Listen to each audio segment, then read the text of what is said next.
Hello, and welcome back to the lectures. My name is Professor John Eicher, and this is the last lecture in our series, Western Civilization, 1500 to Present, From Dawn to Decadence to Disillusionment. The title of this lecture is Postmodernism, A History of Now. I'm not going to read that subtitle, but it underscores an important point I'm making in this lecture, which is that Western civilization presently finds itself living in a highly connected, but also highly atomized world, which has the effect of making us highly paralyzed. As I will show, since about the 1970s, Westerners have increasingly turned over our collective political and social power to apolitical bureaucratic systems that guide every aspect of our lives, from our food, to our environment, to the things we buy, to the money we use to buy them. And increasingly, these systems will no longer suffer any human-induced instability at all. Instead, they are increasingly run by artificial intelligence, the ultimate expression of our series themes: abstraction, bureaucracy, and control, what I've termed the ABCs of modern Western civilization. AI is in fact the perfect paradigm of the ABCs because it is an abstraction built of abstractions, and it owes its entire existence to the bureaucratic logic of probabilities and models, which it then uses to control the real world. Because we want it to. Because Westerners have become disenchanted with the real world and no longer have the confidence to create a better one. So now I present to you an allegory of the last 500 years of Western history. I think it will immediately make sense to those who have watched my previous lectures, but if you haven't and have a basic idea of the terms listed on the left side of the screen, I hope it will pique your interest to check them out. Now before I begin, I'd like to quote the French historian Eugene Weber, who said, "A general truth need only be true in a general way. So please allow your ears to be sympathetic to generalization." Here we go. There was once a group of people living in a field. Now that group represents Western society, and that field represents medieval Europe. It wasn't easy, but they did not have to leave. Yet one day, new leaders overthrew the old leaders and convinced the group to walk through a forest. Those new leaders are rising middle classes of Europe, sometimes called the bourgeoisie, and those old leaders are the aristocracy, and that forest is modern history, what we've been talking about during this lecture series. Their hope was finding a garden in which to settle forever, and that hope represents progress, and that garden represents utopia, and forever means the end of history. They also created a set of remarkable conceptual and organizational tools to aid their journey. Those tools include technology, engineering, bureaucracies, banks, and markets. After the group departed, powerful subgroups used the tools to try to find shortcuts to the garden, but they failed and returned. And in the 20th century, those subgroups represent communists and fascists. After that, radical members nostalgically wished to keep trying for the garden, but they lacked the confidence to imagine, much less create, new paths. Those radical members include post-World War II political activists across the Western world.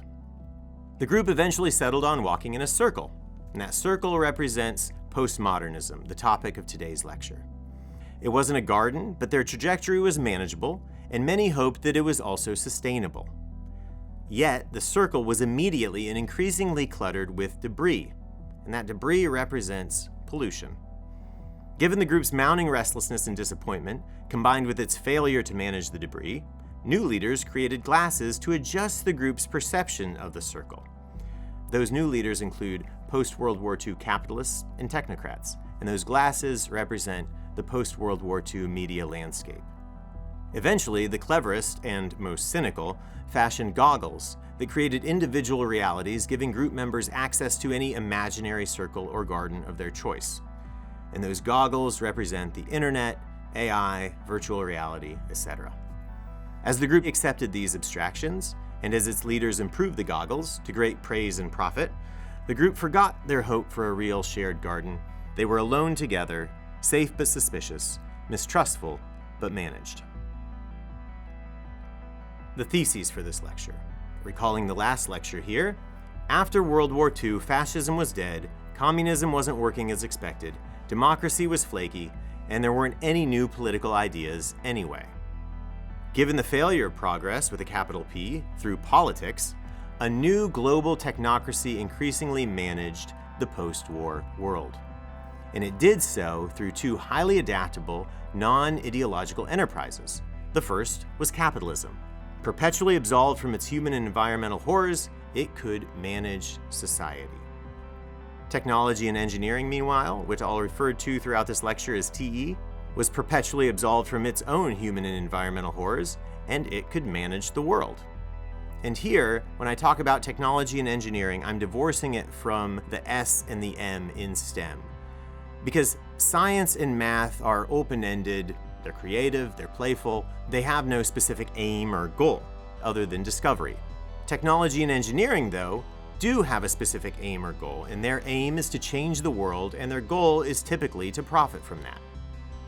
Now, politicians cause problems, and sometimes fix them, but technocracy manages problems to infinity. But that's not really inspiring. What of progress? Well, recycle and repeat, hence the rise of postmodernism. Now, something comes after early 20th century modernism's brash optimism for heady political and social experimentation, fascism and communism and eugenics, etc., but no one really had an exciting term for it. And here you can see on the screen some images from my lecture on modernism. Now, postmodernism's clever recycling, ironic repetition, and incremental technical improvements offer the impression of change, but they're undergirded by deep institutional permanence. So you have throwback politics. If you liked Reagan, you'll love Bush 1 or 2. If you liked Bill, you'll love Hillary. And if it's only change you seek, well, vote Obama. Throwback products, from clothing and cars to movie franchises and music genres. Why does a new Mustang look like a 1973 Mustang? Throwback achievements. We're now going back to the moon. Weren't we supposed to be living on Mars by now? Sustainability. It isn't progress, but maybe we can sustain what we have? In short, constant change is a given, but progress is not only obsolete, it's kind of a joke. Just recently, Mars One declared bankruptcy.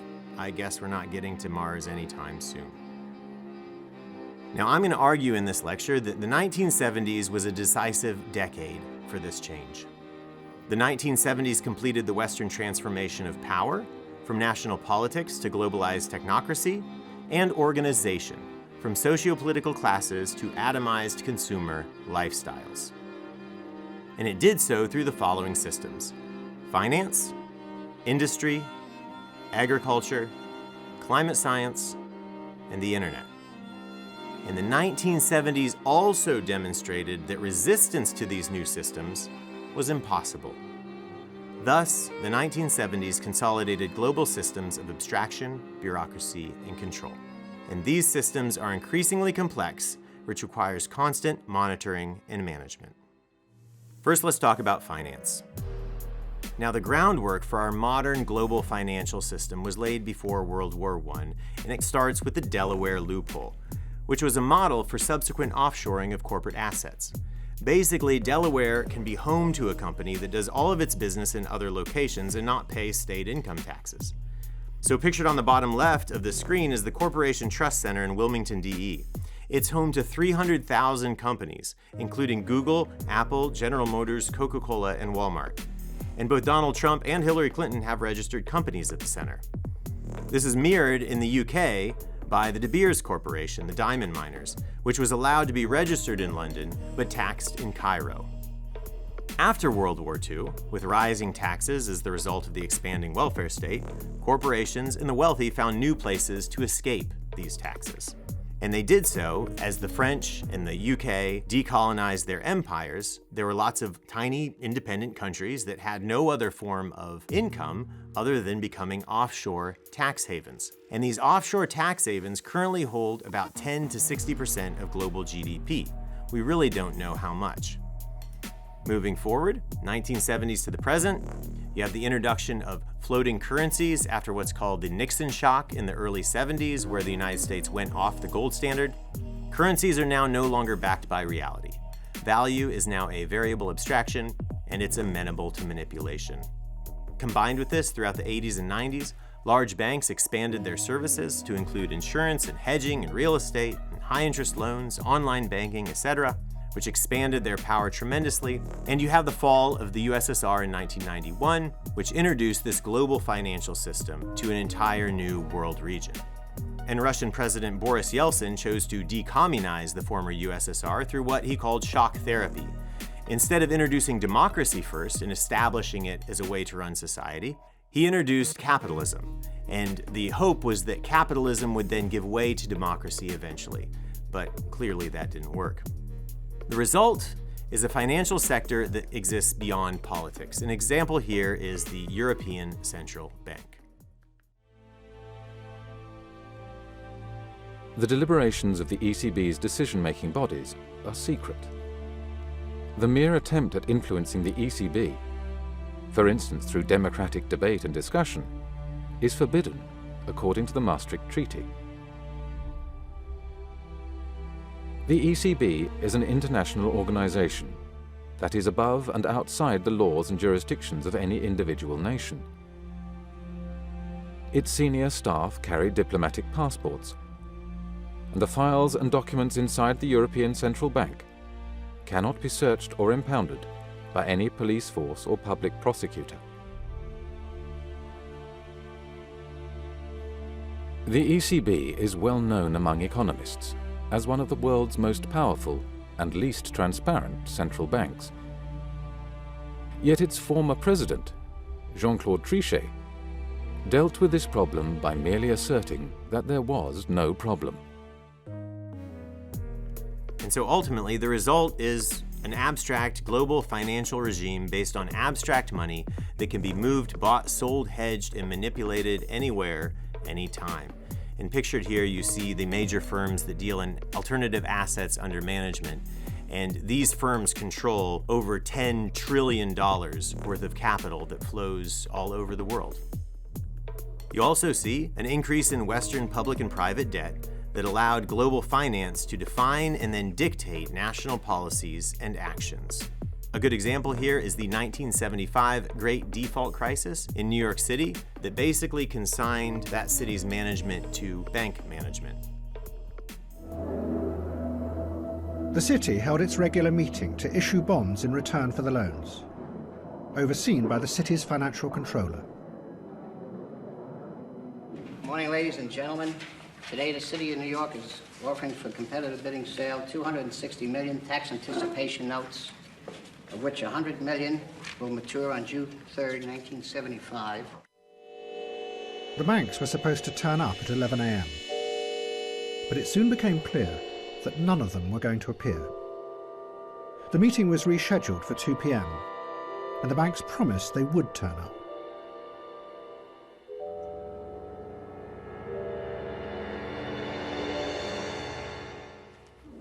The announcement on behalf of the controller is that the offer, which we had expected to receive and announce at 2 o'clock this afternoon, is now expected at 4 o'clock. Paul, does this mean that so far nobody wants those bonds? We will be making a further announcement at 4 o'clock, and anything further that I could say now I think would not advance the interests of the sale, which is now in progress. Does this mean that you have not been able to sell them so far today? We will have a further announcement at 4 o'clock. What happened that day in New York marked a radical shift in power. The banks insisted that in order to protect their loans, they should be allowed to take control of the city. The city appealed to the president, but he refused to help. So a new committee was set up to manage the city's finances. Out of 9 members, 8 of them were bankers. It was the start of an extraordinary experiment where the financial institutions took power away from the politicians and started to run society themselves. The city had no other option. The bankers enforced what was called austerity on the city, insisting that thousands of teachers, policemen and firemen were sacked. This was a new kind of politics. The old politicians believed that crises were solved through negotiations and deals. The bankers had a completely different view. They were just the representatives of something that couldn't be negotiated with, the logic of the market. 30 years later, you have the 2008 financial crisis that consigned citizens around the world to pay off bank debt. The final stage of the greed was the invention of the mortgage credit default swap. These complex financial instruments were actually designed by mathematicians and physicists who used algorithms and computer models to reconstitute the unreliable loans in ways that were supposed to eliminate most of the risk. Obviously, they turned out to be wrong. Why? Because you can't model human behavior with math. How big is the market for credit default swaps? We really don't know. There's this voluntary survey that claims that the market is in the range of 50 to 60 or so trillion dollars. It's sort of alarming that in a market that big, we don't even know how big it is to within, say, $10 trillion. This enabled banks to bet on the direction of a mortgage price. If they guessed right, they would make a bunch of money. The new bet that arose over the last several years is a bet based on whether people will default on their mortgages. And that was the bet that blew up Wall Street. And crazier still, banks could bet on the outcome of the previous bet, and banks could bet on the bet of that bet. Because these are swaps, and technically not insurance, the banks didn't need any cash to back up their bets if they go bad. And it used to be illegal. It was very illegal 100 years ago because it had brought down the market in 1907. And then 100 years later, in 2000, we rolled them all back. In retrospect, giving Wall Street immunity from state gambling laws and legalizing activity that had been banned for most of the 20th century should have given lawmakers pause. These products created no value in the economy, but were making banks a whole bunch of money. So banks were making bets on bets on bets with abstract money they didn't have that was floating around a global abstract financial system. And as increasing numbers of people defaulted on their mortgages, global banks no longer knew which of theirs or others' assets were tainted and which were good because they were all cut up. This almost brought all bank lending in the world to a standstill. And it was at that point that the world's government stepped in to buy up or back up trillions of dollars of junk assets at the expense of taxpayers, hence the term too big to fail. So global economic productivity has remained flat, even as the money supply and profits in the financial sector have soared. It is now possible for a bank or company to make billions of dollars without actually creating, solving, or improving anything. Takeaway? The human system of exchange is controlled by global financial networks reliant on the bureaucratic management of abstractions. And who's responsible for this situation? Governments? Colonial powers? Banks? Everyone? No one? In a way, this kind of reminds me of our last lecture where we talked about who was responsible for the Holocaust or for building the A-bomb. There are so many people involved, it's hard to blame any particular one. And so, in a way, we're all responsible. Industry. So between 1945 and the 1970s, the US led the world in manufacturing. But during that same time, its share of global economic output fell from 35% to 27%. Now in the 1970s, a range of things contributed to this decline. Improved automation, new environmental laws, oil crises, high interest rates, overseas competition, first from Germany and Japan, who had rebuilt their systems anew after World War II, but then eventually from China and other Asian countries. And the 1970s also saw the rise of what's called the trans-ideological corporation that facilitated technology transfers from Western corporations to the USSR and then eventually to China. And pictured here is Samuel Pisar of the Control Data Corporation, who testified before Congress that the world was moving, quote, toward a single unified world economy in disregard of national frontiers and even ideological boundaries. In other words, he's saying, politics is dead. Remember that clip from the movie Network in the last lecture? Well, Pisar is basically the guy standing in the boardroom. From the 1970s to now, well, we have a cleaner environment in what's now called the Rust Belt, but we also have an increased dependence on cheap foreign products and massive abstract supply chains. We certainly have a decrease in the power of labor unions and decreased compensation for workers via part-time jobs like DoorDash. In sum, you have the atomization of Western workers. Harry Caldwell was a lawyer in the giant coal mining area that stretched across the Cumberland Mountains in Appalachia. He had spent his life representing the miners, taking on and fighting those who owned the mines. But now he had realized that something fundamental was happening.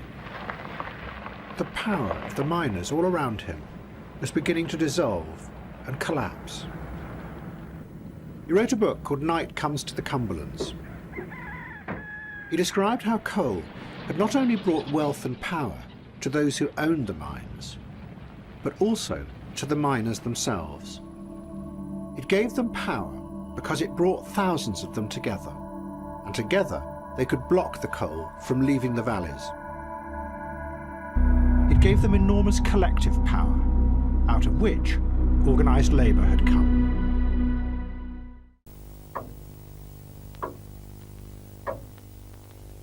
But now, Caudill realised that that power had gone. First the machines had come and replaced thousands of workers. Helpless to save their jobs, they now lived in growing poverty, supported only by welfare.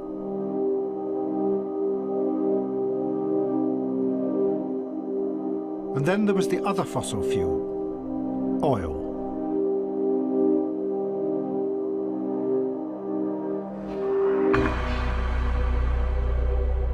Oil was now rising up to replace coal, and more of it came from the Middle East. In countries like Saudi Arabia, the Western oil companies had created their own managed communities. But these communities were for the managers, who lived a dreamlike existence in the middle of the desert. Their golf courses created by rolling crude oil into the sand, while the workers were controlled by authoritarian governments. They were no threat.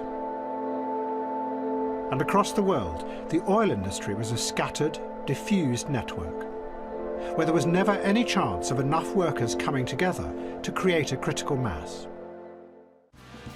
The takeaway here is that the human system of exchange is controlled by global capitalist and technology engineering networks, reliant on the bureaucratic management of abstractions.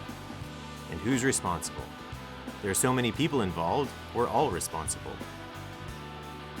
Let's now turn to talking about agriculture.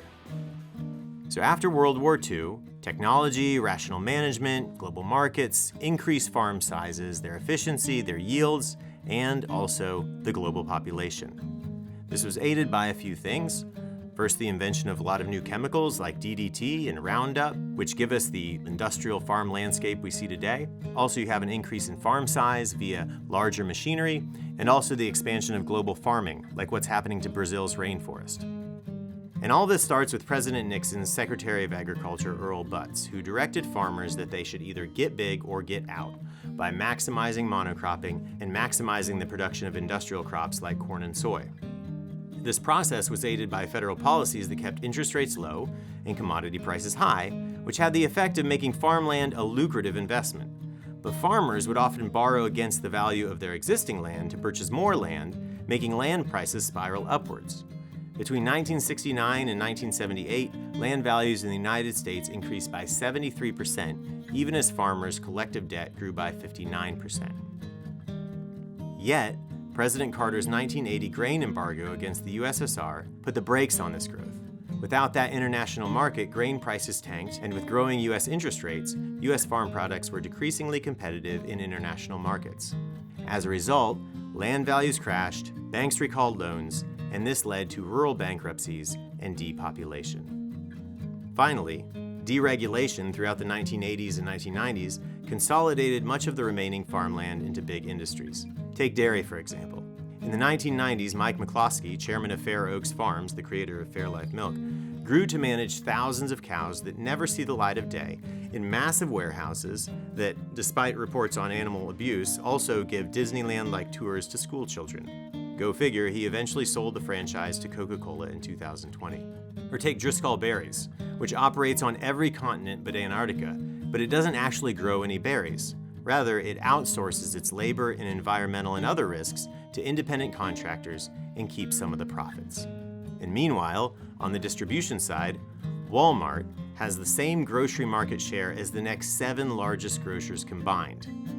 Get big or get out has left vast swaths of America's heartland renting old farmhouses, and shopping at corporate behemoths. So from the 80s until now, we have a skyrocketing global population supported by global technology and engineering dependent supply chains. And real farm communities have been replaced by the abstract bureaucratic management of corporate farms. Presently, the country's biggest landowner is Bill Gates, and he owns 250,000 acres. And you can see here a picture of Marion, Indiana, what used to have a very lively farming community and now has a pretty dead downtown. The takeaway is the basis for human life is controlled by global capitalists and technology engineering networks that are reliant on the bureaucratic management of abstractions. And who's responsible? Governments? Farmers? Everyone? Let's now turn to climate science. The situation in the 1970s was that environmental protection agencies needed to be created because there was a tremendous amount of pollution, and you can see some examples of that on the screen. That woman holding a glass of drinking water, for instance. Or the Donora, Pennsylvania smog of 1948, wherein chemicals escaped the U.S. Steel's Donora Zinc Works and combined with fog led to a smog that killed 20 people and caused respiratory problems in up to about 14,000 more. Meanwhile, during the 1970s, scientists working at Camp Sentry in Greenland, what was basically a scientific cover for a U.S. nuclear arsenal, discovered that the climate changes very quickly and very often through their extraction of ice cores. So we were facing lots of environmental challenges in the near future. Pollution causes climate change, as we all know, but ending pollution requires a vast curtailment of human consumption, which is a problem. Technology and engineering demand natural resources, of course, but the products meant to mitigate climate change require diverse and tenuous supply chains and also a wide range of resources. And you can see here a map on the screen of the many different rare earth elements required to make an EV. Now, capitalism operates on short-term abstractions. That's another problem. Stock prices, quarterly reports, corporations don't think 50 years into the future. And humans themselves don't think about the long-term future much either. We really love our kids. We really like our grandkids. And we care about our great-grandkids. But we never think about our great-great-grandkids because we will never meet them. They are an abstract population. The solution? Pollution and climate change are real and really bad, but the latter is more amenable to abstraction, which makes it preferable and profitable, because millions of products can be sold with climate change. If 50% more people drive EVs, an abstraction, the global amount of carbon in the air, an abstraction, will change by a certain percentage, an abstraction, according to a graph or model, another abstraction. So climate change is a valuable advertising asset because one can endlessly sell products that slow it or include credits that offset it. Ultimately, the way we deal with it is increasingly through abstractions. Alternately, pollution is obvious. It's lying on the road, it's killing fish, it's hanging in the air. But it's harder to sell products that stop pollution because all products need inputs and create waste. Climate change plays much nicer with capitalism than pollution and is the reason why the former is increasingly used over the latter. To demonstrate this, I direct your attention to the screen. Google Books' Ngram Viewer mentions of pollution spike in the 70s and have another little uptick in the 90s, but have generally been decreasing for the past 40 years. Meanwhile, climate change has become increasingly popular from the 1990s until today. The result is that climate change requires continuous global monitoring and management of natural resources and human activities. And failing that, it requires the continuous global management of climate abstractions, climate models, carbon credits, etc., and the continuous global monitoring of human perceptions. Takeaway: the medium for human life, the environment, is controlled by global capitalist and technology engineering networks reliant on the bureaucratic management of abstractions. And who's responsible for this paradigm? Governments, banks, consumers, everyone? Let's now turn to the internet. The internet is an abstract system composed of mostly abstract systems connecting global abstract systems that we've been talking about in this lecture. And here on the screen, you can see a map of the world's 8.5 million data centers. From the 1970s through the 1990s, you have the birth and growth of this system. In 1977, the first personal computers are produced, and you have the birth of the internet. In 1990, we see the creation of the World Wide Web, the interface that most of us use to engage the internet. And in 1995, you see the introduction of Windows 95, which broadly expands home computing. And you can see that iconic Windows 95 toolbar on the bottom, and above it is a poem titled "All Watched Over by Machines of Loving Grace," which was written in 1967. Now, after the dot-com bubble bursts in the early aughts, you have ailing tech corporations like Google struggling to figure out how they're going to keep making money. And right at that moment, they're revived by the US War on Terror's Patriot Act, which grants them the ability to track users as they move around the internet, which increases the digital surveillance of Westerners. And the interesting thing about the War on Terror is how it shifted what war was. At the beginning of the War on Terror, you had real individuals, terrorists, facing off against a real bureaucracy, putting real boots on the ground in multiple locations in the Middle East. But by the latter part of the War on Terror, you see a shift. Those terrorists are still real, but now they're facing off against an increasingly abstract technology and engineering bureaucracy, epitomized by the development of drone warfare. And meanwhile, Westerners' real activities are increasingly being replaced by managed, monitored, abstract activities that they engage in online. From 2021 to present, AI is here to help us, quote, get used to, quote, the new normal of abstraction. Yet an abstract technocratic system's power is less intelligible than a real democratic system, even as we increasingly give it more power. Here's Mark Zuckerberg to tell us how all of this is going to change our lives. I think working in the metaverse is going to feel like a huge step forward. Remember the mock apartment we saw earlier? Well, we've indexed every single object in it, including not only location, but also the texture, geometry, and function of each one. And the reason is to simulate how AR glasses will ultimately be able to access data from a 3D map that will help them identify the real-world objects in the space around you and better understand your context so they can help you. Hey, assistant, where's my favorite mug? We're also working on a voice interface that will let you locate any object. Here, the system is displaying the current location of the mug. Really, it's an early look at the sort of intuitive, low-friction interface that AI plus EMG input will enable in the future. This is how we'll all be interacting one day. Thanks, Michael. That was awesome. Don't you like the way Michael says, so they can help you? Of course, the price of admission for finding your favorite mug is rendering everything you have and everything you think frictionlessly transparent to any human or non-human intelligence in that terms of service contract you likely didn't read. So entering this world really just comes down to trust. And with that in mind, I direct your attention to the Zuckerberg quote on the screen. Ultimately, Meta proposes a technologically complicated solution to address a series of banal problems. Where is my mug? How will I entertain myself? Where can we hold a meeting? It's infantilization sold as convenience and productivity. So the important question is, what are the real $100 billion problems the metaverse addresses, and whom do the solutions benefit? The result is the rise of what's called techno-feudalism. And the techno-feudalism thesis, as devised by Greek economist Yanis Varoufakis, holds that capitalism and democracy have been superseded by a new economic system overseen by big tech.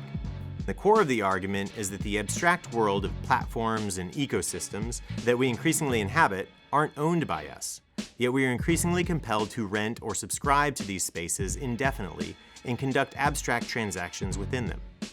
Consider Amazon. If you want to sell a product online, there are no competitive alternatives. Jeff Bezos doesn't produce anything real or make anything tangible. He charges rent for abstract Amazon storefronts, so most of their growth and value comes simply in the form of surveillance. And as a society, we're so unconscious of economic class by now, because we're so atomized as individual consumers, that we don't even realize we're becoming digital peasants. The techno part of the thesis is that technology and engineering are continuously increasing surveillance and control over new areas of our lives. Also, technology and engineering are replacing real communities with abstract communities. The feudalism part of the thesis is that peasants rented land, and we increasingly subscribe to our possessions. Another aspect of the feudalism thesis is that peasants were largely unaware of decisions that happened at courts, like Versailles, pictured here. And we are likewise unaware of what happens at the Googleplex. The takeaway is that all human systems are increasingly controlled by global, abstract, and increasingly robust technology and engineering bureaucracies. And who's responsible for this? Well, I have an Instagram account. Now, Alexa, how can we change these systems? Sorry, I'm having trouble understanding right now. Please try a little later. Okay. Well, revolution is impossible without a revolutionary situation, so says Lenin. Since the 1970s, the Western world is a complex network of bureaucratic systems and abstractions. And comprehensively changing these systems is impossible. Practically speaking, they're too vast and powerful for groups, much less individuals, to change them. And a couple pictures here on the screen illustrate this. You see on the top right an image from China's social credit system that tracks people as they move around the world, giving them credits or deductions based on their behavior. Or take, for instance, the super intelligent robot dog with a gun on its back, meant to control crowds maybe. And if that's not enough, you have a police bulldozer that can clear a street of protesters very, very easily. Now, the counterculture of the 1960s and 70s tried, but they failed. In the mid-60s, a protest movement began on America's campuses. One of the students' main targets was corporate America.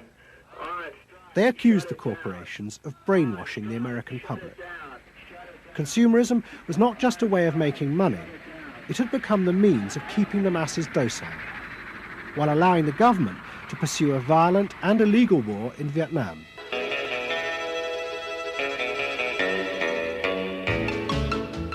The new student left set out to attack this system of social control. It was summed up in the slogan, "There is a policeman inside all our heads, he must be destroyed." And that policeman was going to be destroyed by overthrowing the state and the corporations that had put him there. One group, the Weathermen, began a series of bomb attacks on companies that they said both controlled people's minds through consumer products and made the weapons being used in Vietnam. There's no way to be committed to nonviolence in the middle of the most violent society that history's ever created. I'm not committed to nonviolence in any way.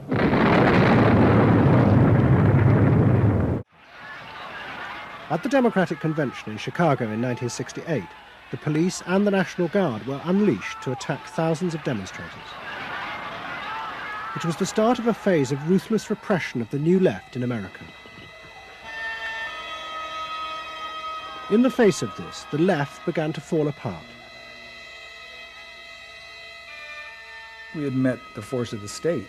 It was much bigger and stronger and more powerful than we realized. And at that point, what seemed to happen was that there was a change in tactics.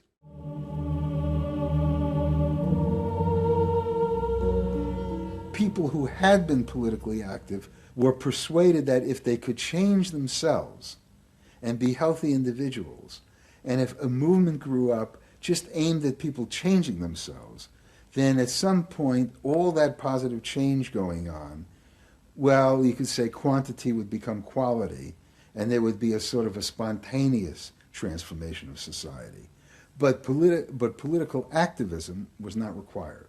So the personal became political? Yes, the personal became political. Coming up against the state power of the United States was not an option. I mean, they outgunned us. The singer Patti Smith later described the mood of disillusion that had come over them. "I could not identify with the political movements any longer," she said. "All the manic activity in the streets. In trying to join them, I felt overwhelmed by yet another form of bureaucracy." What she was describing was the rise of a new, powerful individualism that could not fit with the idea of collective political action. And philosophically speaking, Westerners feared that any comprehensive, unmodeled, in quotes, change is risky. Remember Nazism? Remember communism? The result is that we've chosen stability over risk, repetition over revolution, and sustainability over progress, with a global technocracy guiding individual consumers. These days, you can even major in risk management. And so every Western generation for the past 200 plus years has had politically revolutionary movements until Gen X. Remember the corporately managed throwback counterculture concert Woodstock '94? Woodstock '94. The concert you've waited your whole life for. Brought to you by Pepsi. Let's now do a little tour of the failed revolutions and protests of the past half-century, starting with the Red Army faction. It was a West German communist militant group, and in addition to looking cool as individual radicals pursuing a radical lifestyle, it described itself as an anti-imperialist urban guerrilla group that used tactics of kidnap, robbery, and murder to try and overthrow the German government.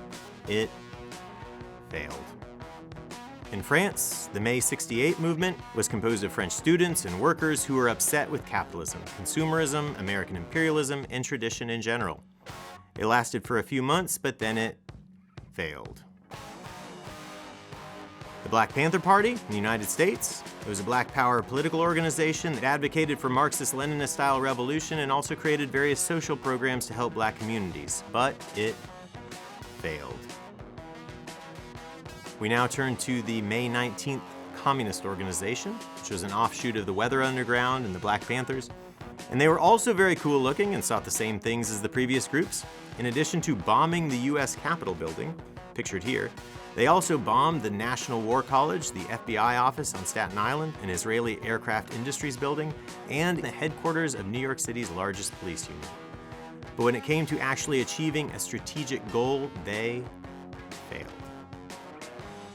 Now in the 1980s, we reach an interlude of revolutionary protest activity. Gordon Gekko, shown here on the bottom, explains the new ethos, as does this bookseller. I sell books. I'm a businessman. That doesn't necessarily mean that I believe in capitalism. It just happens to be what I'm doing now. And a really interesting development here is what happens in California, because a lot of those hippies and radicals who lived in San Francisco and LA needed somewhere to go after their revolutionary dreams were vanquished.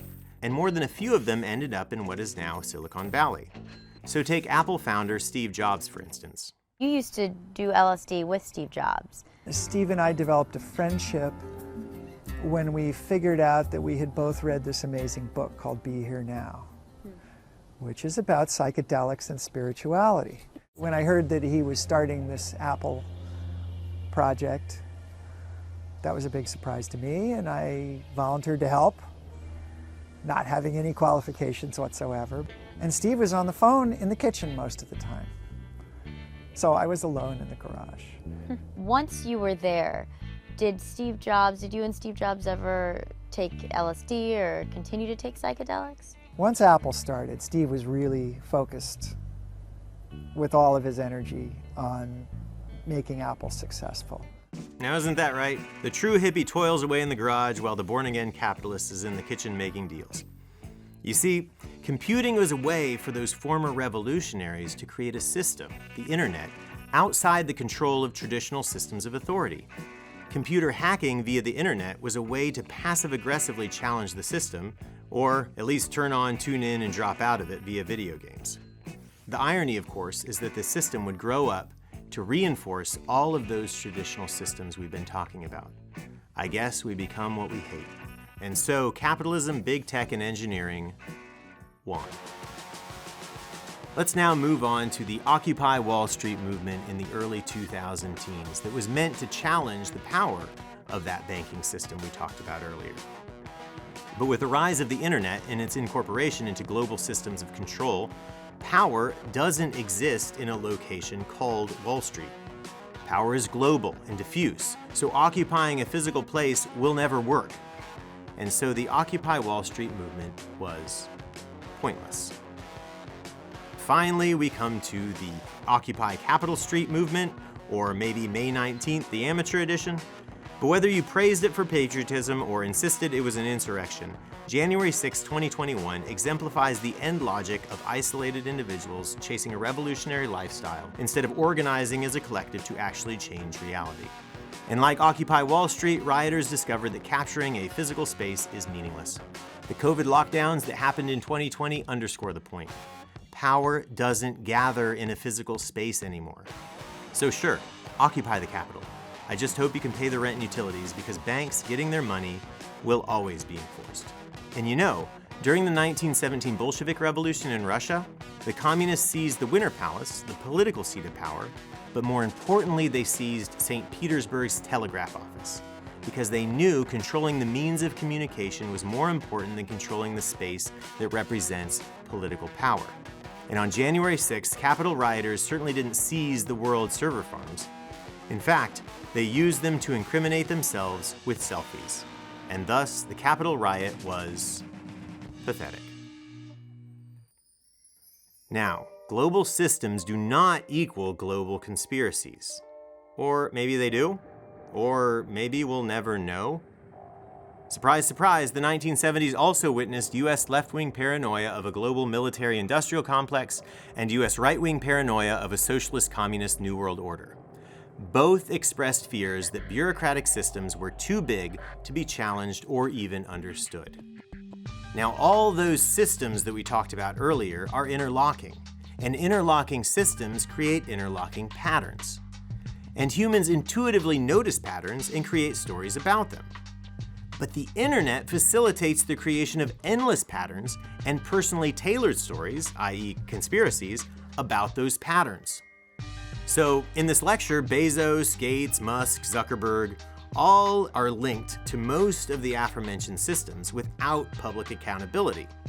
Now, does this mean anything? Is there a conspiracy here? Could we ever know? Is this lecture a conspiracy? I use the internet after all.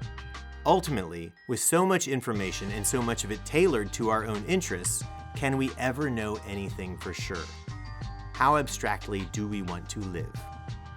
At this moment, we are continually replacing human bureaucracies with abstract bureaucracies, like AI, that create, direct, and gatekeep the abstract system, the internet, through which all of our systems operate.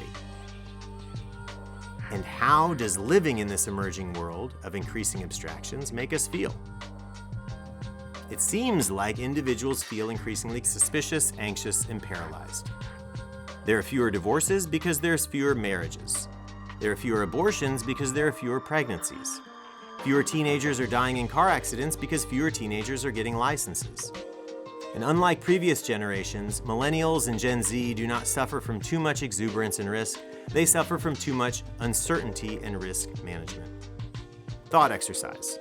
Can you imagine COVID-19 happening during the hippie movement?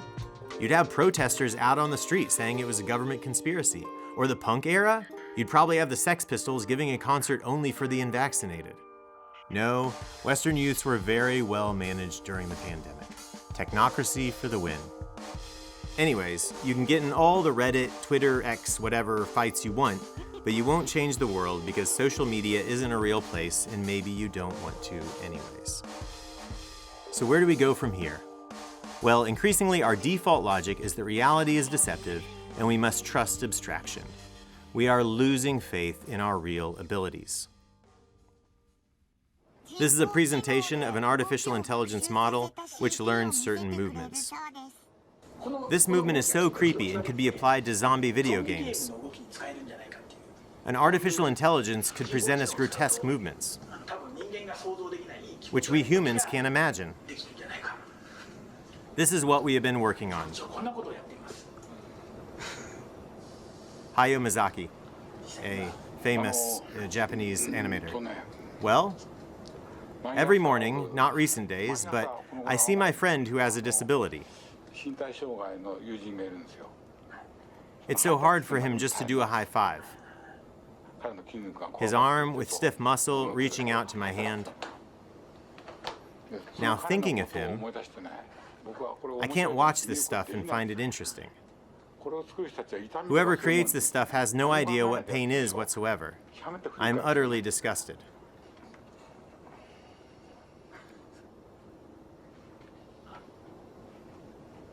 This is Studio Ghibli producer Suzuki who asks, so what is your goal? Well, we would like to build a machine that can draw pictures like humans do. Would you? Yes. I feel like we are nearing the end of times. We humans are losing faith in ourselves. Hey, assistant, where's my favorite mug? We're losing our faith that we can find our favorite mug, that we can draw, that we can drive a car. Now, we can wait for AI to come along and save us. Indeed, the technology and engineering universe reassures us that it's possible. Or we can save ourselves, or destroy ourselves, then save ourselves. Either way, we will re-engage reality. And we can start today. The human body is sublime. It's a 360-degree sensory object with memories of the past and visions for the future. It reproduces easily and only needs 1,500 to 3,000 calories per day. We can start returning to reality by calling rather than texting, meeting in person rather than Zooming, leave the house without a device, engage local politics, memorize something, anything, trust yourself. And if you can't do it for yourself, do it for your children, because they're going to live in the world that we're creating.